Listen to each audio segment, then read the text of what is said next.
I'm Robin Phillip from Queensland University of Technology in Brisbane, and my point for debate is about creativity in higher education. And my questions are, firstly, do we hide creativity in the curriculum? Is it there but hidden under a cloak of invisibility? And the other one is, do we really value creativity but have trouble translating that vision into practice? And one way of thinking about that is to think about learning experiences that you've had that are really quite significant. And one for me was when I was an undergraduate doing contemporary Chinese history. And it was your usual kind of lecture. We had the contemporary Chinese history, remember? And we had the lecturer out the front, and of course the students in rows writing notes, and some of us slumping over our desks, huddling into our winter woolies because it was a cold Canberra afternoon. And then suddenly the lecturer bangs on the desk and says, "All right, everybody, get up, we're going to sing. We're going to sing The East is Red." We go, "Oh yeah, sure." But we got up and we sang The East is Red. And The East is Red was the de facto national anthem for the Chinese people during the Cultural Revolution in the 1960s and 1970s. Anyway, so we all got up, and the quality of the singing may not have been top-notch, but certainly the enthusiasm was there.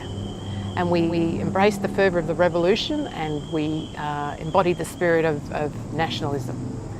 And the point of the story is that the lecturer was not afraid to share his passion for the subject matter, for history.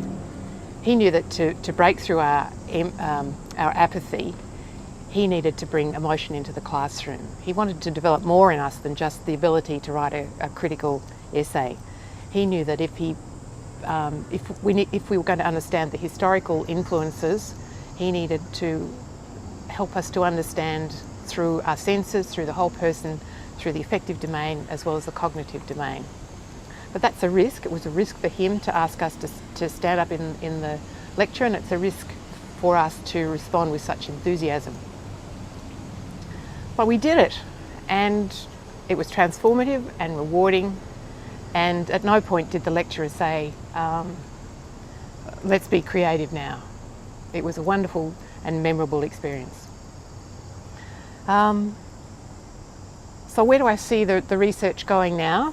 Right, revolution's over. Well, my research examined the problem from a cross-disciplinary perspective, and I think we need more of that. And the other thing that we need is more from the different cultural perspectives.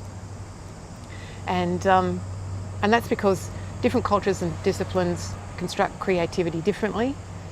There's no one way of doing that, and each culture and discipline values and frames creativity differently. So we need to bring teachers and students into the conversation, into the discourse, so that we can better design for creativity and for being creative in higher education.